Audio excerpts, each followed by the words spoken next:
Everybody is awful these days. It's enough to make anyone crazy. The government had a choice in 2008, 2009. The choice was very clear. Either forgive a significant proportion of the mortgage loan debt and keep Americans in their homes, or bail out the banks with $4 trillion. Oh, why is everybody so upset about these guys? If it was me dying on the sidewalk, you'd walk right over me. I pass you every day and you don't notice me. But these guys, what, because Thomas Wayne cried about them on TV? They chose the banks. Do you all remember voting on that? No. I do not. No, none of us voted on that. They just made that move. They were like, here's the $4 trillion. Live long and prosper. And then in America, it's like... Ever think what it's like to be someone like me? To be somebody but themselves? They don't. They think that we'll just sit there and take it like good little boys. If you believe that you can solve your own problems better than any politician, go to yang2020.com and tell us how $1,000 a month will help you do just that. This is how we will get our country working for us again, the American people. Not everybody, and I'll tell you this, not everyone is awful. You're awful, Murray. Me? I'm awful? Oh yeah, how am I awful? Playing my video.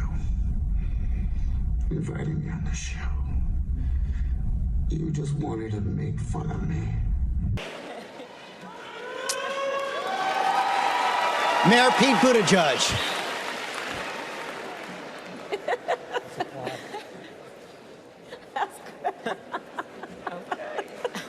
It's original, I'll give you that. Have you seen what it's like out there, Murray? Do you ever actually leave the studio? Everybody just yells and screams at each other. Nobody's civil anymore. Nobody thinks what it's like to be the other guy. Yeah. But at the margins, would it keep like that person who's falling through the cracks and feels like they have no place in society? And maybe they, it's like the people around them are also like, hey, you don't have any value, and you get $1,000 a month. Maybe like it keeps them off at the margins. And everything we're talking about is at the margins. I mean, everything's like this statistical curve, and you're taking the people who are, let's call it like the last 10 to 20%. But if you reduce our incarcerated population by 10 to 20%, I mean, that's billions and billions of dollars. Those mob fools want you gone so they can get back to the way things were. But I know the truth. There's no going back. You've changed things. Forever. We have to get our country working for us again, instead of the other way around. We have to see ourselves as the owners and shareholders of this democracy, rather than inputs into a giant machine. I cannot believe that Donald Trump did not even get infrastructure right. He's a freaking real estate developer. I was even willing to accept his name on bridges if it meant the bridges got built and repaired. But he couldn't even do that. He just left more for us to do. See, their morals, their code, it's a bad joke. Dropped at the first sign of trouble. They're only as good as the world allows them to be. I'll show you. When the chips are down, these civilized people, they'll eat each other. It's time to trust ourselves more than our politicians. What you do with all your money? You see, I'm a guy of simple taste. That's why I'm going to do something unprecedented tonight. My campaign will now give a freedom dividend of $1,000 a month for an entire year to 10 American families, someone watching this at home right now. All you care about is money. In America today, everything revolves around the almighty dollar. And I'm gonna give it to them.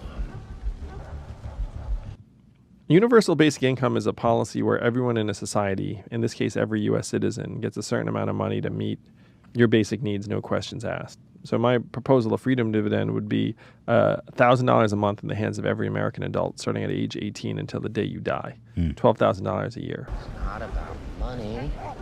And if you can imagine a country where everyone's getting $1,000 a month as a right of citizenship, it would make our families stronger and healthier, it would create millions of jobs in our communities, it would improve our mental health, would decrease our stress levels, would improve relationships, and we can very much make this happen. It's about sending a message.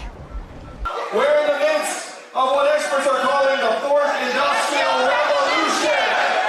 When's the last time you heard a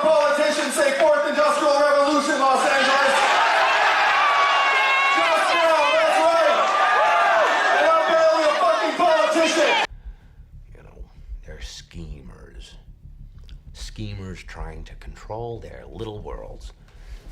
I'm not a schemer. I try to show the schemers how pathetic their attempts to control things really are. Talking about the seriousness of the fourth industrial revolution and automation. Now, we're here in Ohio, and Ohio has lost over 300,000 manufacturing jobs and went 8 points to Donald Trump in the last election. But that's a good story, but it's not the reality. That's what Senator Elizabeth Warren said. Yeah, the studies I've seen say the exact opposite, but I had an exchange with Elizabeth during one of the breaks, and I said, I think audibly, I said, I have the data, and so she said to me, I want to see the data, and I was like, fantastic. So hopefully we'll get her the studies that I've been referencing for months now. You know what I noticed? Nobody panics when things go according to plan, even if the plan is horrifying. If tomorrow I tell the press that like a gangbanger will get shot, or a truckload of soldiers will be blowing up, nobody panics, because it's all part of the plan.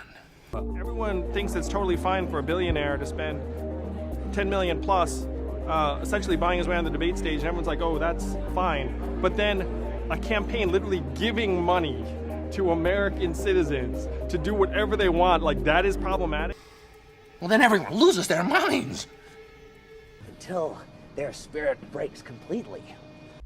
If we don't deal with this now, soon little Gamble here won't be able to get a nickel for his grandma. Well, if you look at the backdrop, we automated away 4 million manufacturing jobs in Michigan, Ohio, Pennsylvania, Wisconsin, Missouri, and those communities have never recovered. Where if you look at the numbers, half of the workers left the workforce and never worked again, and then half of that group filed for disability. Now, what happened to the manufacturing workers is now going to happen to the truck drivers, retail workers, call centers, fast food workers, and on through the economy as we evolve and technology marginalizes the labor of more and more Americans. Being a trucker is the most common job in 29 states. There are 3.5 million truck drivers in this country.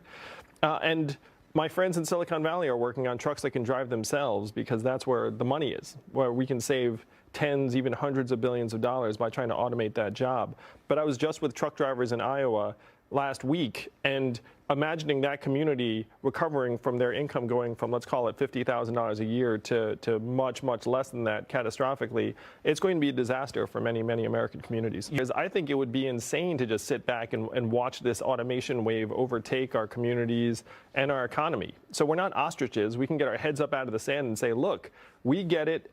Artificial intelligence is real. Self-driving cars and trucks are being tested on the highways right now, and we need to evolve. We need to actually start pushing the way we think of economic progress to include how our families are doing, how our children are doing, and things that would actually matter to the American people. Because GDP is going to lead us off a cliff. You know, robot trucks, great for GDP, terrible for many, many American communities. So we need to get with the program and figure out how to actually make this economy work for people. If we don't deal with this now, soon little Gamble here won't be able to get a nickel for his grandma.